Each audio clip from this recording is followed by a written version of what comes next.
मैं आपको सुना रहा हूं अपनी मंडली की सदस्य रश्मि नाम्बियार की लिखी कहानी लौटते कदम। इस कहानी में अब तक आपने सुना 8 साल पहले सुपर्णा ने आदिल का हाथ पकड़कर जो कदम आगे बढ़ाए थे वो अब उसके घर कोलकाता लौट आए हैं। कभी विशाल काय बागची मैंशन में रहने वाले अपने परिवार की बदहाली देखकर वो परेशान है। उसका परिवार अब एक छोटे से घर में रहता है। सुपर्णा को पता चलता है कि उसको सालों बाद घर सिर्फ इसलिए बुलाया गया है कि वो एक चेक पर साइन कर दे। क्या सुपर्णा टूटे हुए रिश्तों को निभा पाएगी या फिर अपनी जिंदगी को एक बार और अकेलेपन के हवाले कर देगी?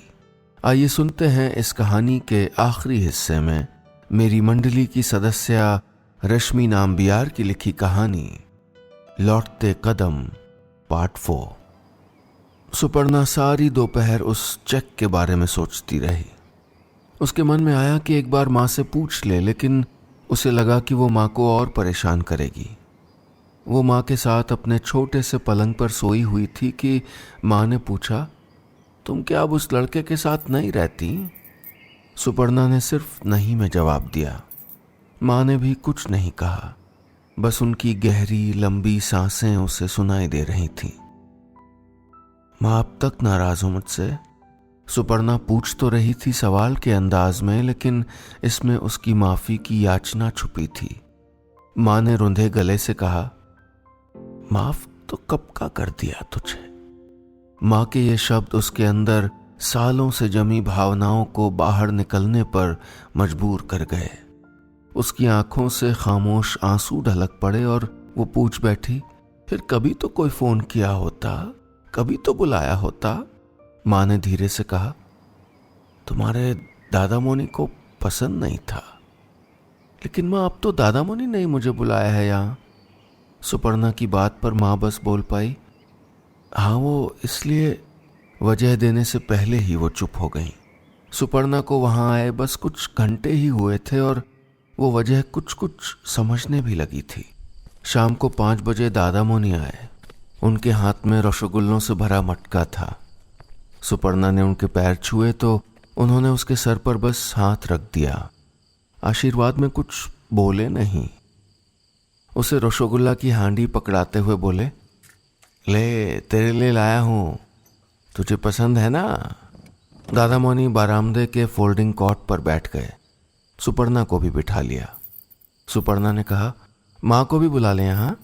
तो भाभी ने रसोई से आवाज ऊंची करते हुए कहा, ना, माँ को कमरे में रहने दो, न जाने कौन सी गड़बड़ी कर दें फिर।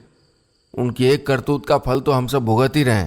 भाभी की आवाज की खटास साफ बता रही थी कि माँ को उस अंधेरे कमरे में रहने की सजा मिली हुई थी।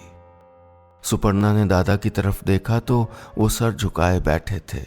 बीवी के सामने मुंह न खोल पाने की ग्लानि थी या वो वजह जानते थे कि माँ को इसलिए घर चलाने के लिए कर्ज लेना पड़ा था क्योंकि वो घर चलाने में असमर्थ थे।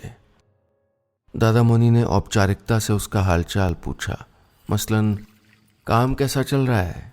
आदिल से अलग हुए कितना वक्त हुआ? कितना कमाती हो?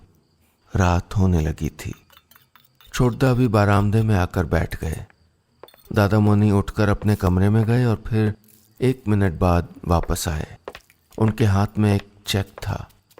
उन्होंने आगे करते हुए कहा, छोटी सोन, घर की हालत तो तुम्हारी बाउदी ने तुमको पहले ही बता दिया होगा। अब तो खाने के भी लाले पड़ने लगे हैं। बाबा ने तुम्हारी शादी के लिए कुछ पैसे जमा किए थे। अच्छा हुआ तुम्हारी शादी पे खर्चा नहीं हुए, वरना बेकार जाते। तू तो अच्छा कमा खा लेती है, तुझे इस पैसे की क्या जरूरत? सोच रहा हूँ इस पैसे से बागची मैंशन का थोड़ा सा लोन उतार लूं। मैंने चेक में सब भर दिया है, बस तू साइन कर दे। दादा मोनी की बात ने सुपर्णा के मन पर गहरी चोट की। उसने चेक हाथ में लेकर देखा तो 7 लाख का चेक था। वो नम आंखें लिए सोच रही थी, सही ही तो कह रहे थे दादा मोनी। उसे इन पैसों की क्या जरूरत थी? उसे तो रिश्तों की जरूरत थी। उसने बिना नजरें उठाए कहा, रात भर का समय दीजिए दादा, मुझे माँ से भी बात करनी है। भाभी ने शुरू ही किया था, माँ से क्या बात करनी है? कि दादा ने उनको चुप करा दिया। रात का खाना सुपर्णा ने माँ के साथ कमरे में ही खाया, उनके साथ ही सोई। रात भर करवटें बदलती रही। उसे एहसास हो रहा था कि जब वो सबका दिल दुखाकर घर छोड़कर चली गई थी तो रिश्ते तो तभी टूट गए थे। उन टूटे रिश्तों के टुकड़े भी इन 8 सालों की खामोशी में गुम हो गए थे। रिश्तों का फिर से जुड़ जाना अब नामुमकिन ही था। उसने तय कर लिया कि वो जितनी जल्दी होगा दिल्ली लौट जाएगी, लेकिन दिल्ली जाने से पहले उसे एक काम करना बाकी था। आदिल वाली यादों की गठरी में अब भी कुछ बाकी था। सुबह वो तैयार हो गई। भाभी भी जागकर बाथरूम में थी। सुपर्णा हल्के कदमों से घर से निकल गई।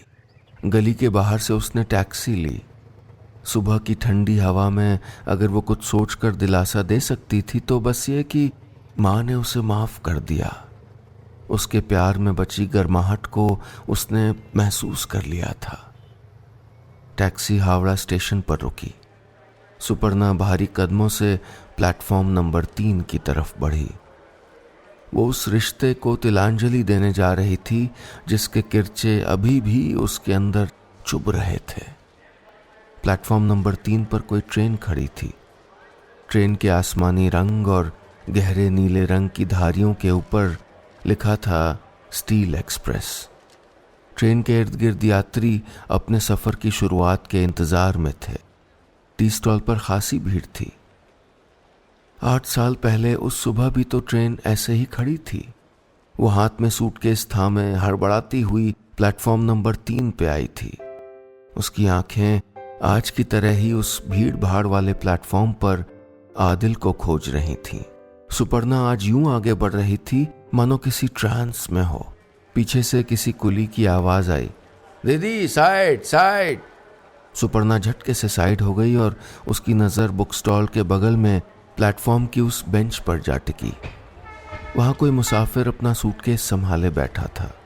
सालों पहले आदिल भी तो यहीं बैठा उसका इंतजार कर रहा था।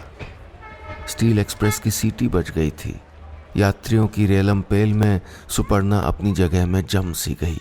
उसके आसपास के लोग अपने अपने सफर पे निकल पड़े थे और वो वहीं जमी हुई सी खड़ी थी। उसके एक सफर का अंत हो रहा था। उस बेंच पर से वो आदमी स्टील एक्सप्रेस के साथ ही चला गया था। सुपर्णा हौले से जाकर उस बेंच पर बैठ गई। अब न सामने ट्रेन थी न साथ में आदिल। ट्रेन जा चुकी थी और आदिल भी उसकी जिंदगी से हमेशा के लिए जा चुका था, शायद किसी और सफर पर, किसी और हम सफर के साथ। उसके चारों ओर अकेलापन पसरा था। वो वहीं बैठी रही, लोगों के चेहरे देखती रही, उन पे लिखा पढ़ने की कोशिश करती रही और धीरे धीरे अपने अकेलेपन को खुद से भरती रही। एक बार उसे मन किया कि वो कॉलेज स्ट्रीट जाकर बागची मैंशन देखा है, लेकिन उसके दिमाग ने नकार दिया। वो भी तो जानती थी कि कोई भी घर उसकी दीवारों और खिड़कियों से नहीं होता है।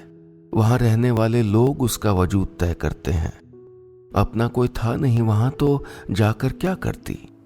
जब वो वापस संतरगाछी पहुंची तो सुबह के 10 बज रहे थे। बारामदे में कोहराम मचा हुआ था। माँ बारामदे के फोल्डिंग कॉट पर बैठी थी। दादा सर हाथ में लिए बैठे थे। भाभी की तेज आवाज उसके कानों तक पहुंची, भाग गई होगी कहीं चेक लेकर। उसे तो हमको परेशानी में छोड़ के भागने की आदत होगी। मैं कह देती हूँ माँ, अगर वो आज नहीं आई ना तो आपको आज वृद्धाश्रम छोड़ के आएंगे। उसे दरवाजा खोलकर अंदर आते देख दादा का चेहरा लाल हो गया। माँ की आंखें डबडबा गईं। भाभी शब्दों के तीर लेकर रसोई से बाहर निकली थी, लेकिन उसे देखकर उनके चेहरे पर चौड़ी सी मुस्कान आ गई। नरम आवाज में बोली, अरे बिना बोले कहाँ चली गई थी?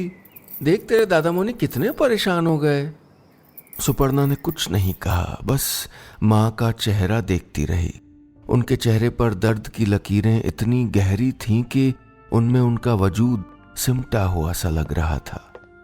सुपर्णा बिना कुछ बोले माँ के कमरे में गई और कुछ मिनट बाद जब वापस आई तो उसके हाथ में 2 चेक थे। उसने माँ के हाथ में वो चेक थमाते हुए कहा, माँ, मैंने दादा वाले चेक पर साइन कर दिया है और साथ में 7 लाख का एक और चेक दे रही हूँ। बागची मैंशन पे लिया कर्ज उतार लो। अब बागची मैंशन तुम्हारा हुआ। माँ उन दोनों चेकों को देखती रही।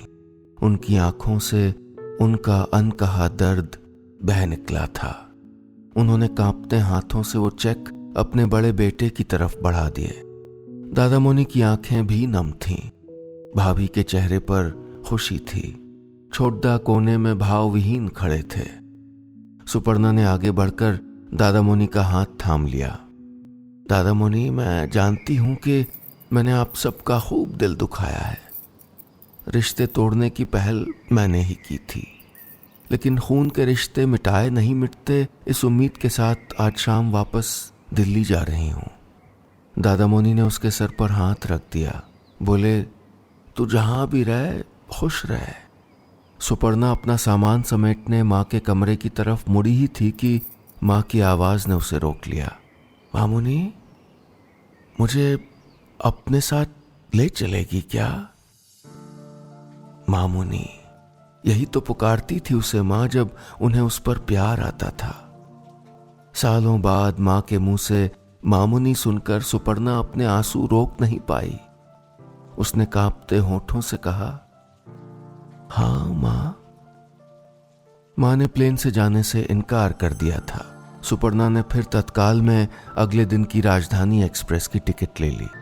अगले दिन 4:30 बजे शाम को सुपर्णा और माँ राजधानी एक्सप्रेस में बैठे थे। सुपर्णा ने खिड़की पर लगे काले शीशे के उस पार देखा तो प्लेटफॉर्म की बेंच पर एक छोटा सा परिवार बैठा था। हंसता खिलखिलाता परिवार। वो मुस्कुरा पड़ी। इस नए सफर की शुरुआत अच्छी थी। राजधानी एक्सप्रेस प्लेटफॉर्म से आगे सरकने लगी थी और सुपर्णा भी इस ट्रेन के साथ अपनी जिंदगी में आगे बढ़ चली थी।